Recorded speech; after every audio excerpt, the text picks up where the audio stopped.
जहाँ वैदिक विद्वान आचार्यों के द्वारा यहाँ मूर्ति में प्रतिष्ठा के विभिन्न संस्कार चल रहे हैं। संस्कार ही सनातन संस्कृति का प्राण तत्व है। सनातन विखंडित, विभाजित, असंगठित समुदाय को एक सूत्र में जोड़ने का सशक्त माध्यम है, जिसमें हम अपने आराध्य ईश्वर के प्रति समर्पण, यज्ञ देव पूजा संगति करण दानेश, यज्ञ में देवताओं के निमित्त मेहनत परिश्रम से उपार्जित संपत्ति का विधि पूर्वक त्याग करना यज्ञ है। कलयुग का साक्षात कल्प वृक्ष यज्ञ है। यम यम चिंतते कामम तम तम प्राप्नोति भूतले पुमान। विधि और शास्त्र सम्मत कार्य करने से मनुष्य जो इस धरा पर चिंतन करता है, कलौ चंडी विनायको, कलयुग में भगवती, गणपति और वैसे पंच तत्वों के 5 देवता हैं। जहाँ भगवान शिव हैं और उनके नेत्र के रूप में भगवान भास्कर सूर्य हैं, हृदय के रूप में विष्णु हैं, बुद्धि के रूप में गणेश हैं और शक्ति के रूप में आदिशक्ति राजराजेश्वरी भगवती है। तो शिव में 5 देवताओं का समावेश हो जाता है। शिव की पूजन अर्चन करने से पंच तत्व संतुलित और नियंत्रित रहता है। राष्ट्रद्रोही शक्तियों का उन्मूलन करते हैं। भगवान एक ऐसे देवता हैं शिव की अच्छाइयाँ, जब समुद्र मंथन होता है तो अच्छाई पूरे राष्ट्र के मानव को दिया और जो समाज का बुराई था, कालकूट विष, तो भगवान शिव अपने पास रखा।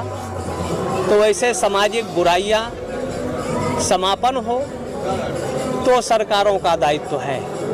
अच्छाई जनता के हित में, शिक्षा के हित में, समरसता के हित में जरूरी है। ये उड़ीसा अनादिकाल से श्रद्धा भक्ति का केंद्र रहा है, लेकिन वर्तमान में सनातन सर्वे भवन्तु सुखिनः, सर्वे सन्तु निरामया की परिकल्पना करता है। लेकिन भारत में आस्तीन के सांप हैं जो जाति पूछकर, धर्म पूछकर हमारे आस्था श्रद्धालु पर्यटकों की हत्या की जाती है, जिसमें भारत की जल सेना, थल सेना, वायु सेना ने साहस, परिक्रमा और वीरता का परिचय देते हुए देशद्रोहियों के आयुधों को आकाश में ही ध्वस्त कर दिया। उनके जो आतंक के आकाओं के अड्डे थे, 9 अड्डों पर भारत की सेना ने, भारत सरकार ने जो उनको खुली छूट दिया। इसके पहले भी हमारे जवान मारे जाते थे। आतंकवादी भारत की सर्वोच्च पंचायत पार्लियामेंट में हमला करते थे, लेकिन जो सरकारें थी नपुंसक थी और उन आतंकवादियों को सबक सिखाने की अपेक्षा टेबल में आकर उनसे बात करते थे, उनको प्रोत्साहन करते थे। आतंकवादियों के जितने केस हैं, चाहे स्टेटों में हो चाहे सेंट्रल में, उनकी तत्काल सुनाई होना चाहिए और उसके बाद उनको भी वीआईपी ट्रीटमेंट नहीं मिलना चाहिए, तत्काल उनको फांसी में लटकाना चाहिए।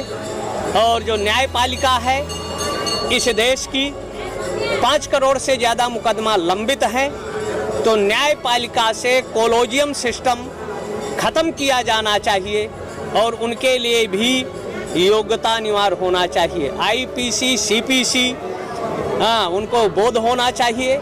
लेकिन आज़ादी के 70 वर्षों में 300 परिवार ही जज होते चले आए और 5 करोड़ मुकदमे इस देश के लंबित हैं न्यायपालिकाओं में। और अगर एक परिवार में 5 आदमी ले ले तो कम से कम 25 करोड़ हो गया।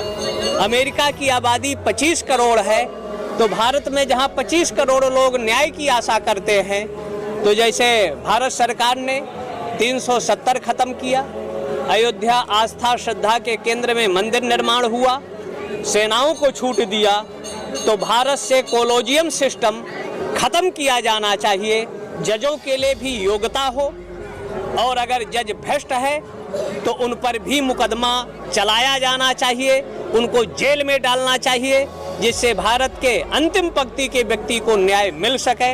और जब न्याय मिलेगा तो संपन्न भारत, शिक्षित भारत और विश्व की महाशक्ति युक्त भारत बनेगा। जब भी अराजकता हुई, आज पूरे विश्व में जो समर्थ देश है आतंक को खुलकर सपोर्ट करते हैं, चाहे चाइना हो, चाहे अमेरिका हो, चाहे इंग्लैंड हो।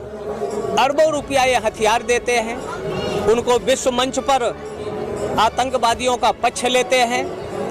लेकिन भारतस्य प्रतिष्ठित द्वि संस्कृतम संस्कृति तथा, भारत की संस्कृति विश्व की सबसे प्राचीन पुरातन संस्कृति है। 3 तरह की संस्कृतियां थी, एक पहले नहीं थी, अब है, जो विश्व में अशांति का पर्याय है। एक पहले नहीं थे, अब हैं, और एक पहले भी थे। 55 नील 56 खरब 38 अरब 71 करोड़ 81 लाख से प्राचीन पुरातन सनातन संस्कृति थी। हाँ, उसका आधार वेद था। दुनिया में सनातनियों के पास 18 वेद, 1131 शाखात्मक वेद, 18 पुराण, 6 शास्त्र, खड़ंगो धेयो वेदो गेयाश्चा, 14 विद्याएं हैं। किसी के पास एक पुस्तक है, हाँ, जो आज अरब है। यहूदियों की सबसे ज़्यादा, यहूदियों का सेंटर जो सूर्य उपासक होते थे, मक्का मदीना था। लेकिन उसके जो संस्थापक हैं, छापामार शैली में वहाँ यहूदियों का कत्लेआम हुआ और आज 90,000 एक देश में बचे। लेकिन विश्व में अशांति का पर्याय इस्लाम और ईसाई है।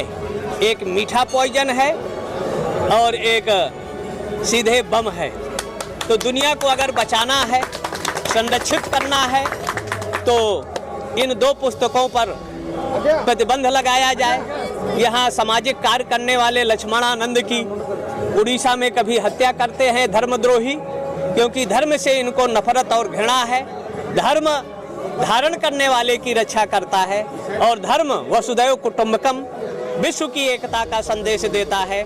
दुनिया के लोग आज अगर सनातन धर्म संस्कारों को अपना ले तो विश्व से नफरत, घृणा, हिंसा अपने आप समाप्त होगी। तब वसुधैव कुटुंबकम होगा, जो सनातन का आधार है। कोई हमारा न शत्रु होगा न मित्र होगा। सनातन ही विश्व में धौः शांति, अंतरिक्ष शांति, वनस्पतयः शांति, विश्वे देवा शांति, ब्रह्म शांति।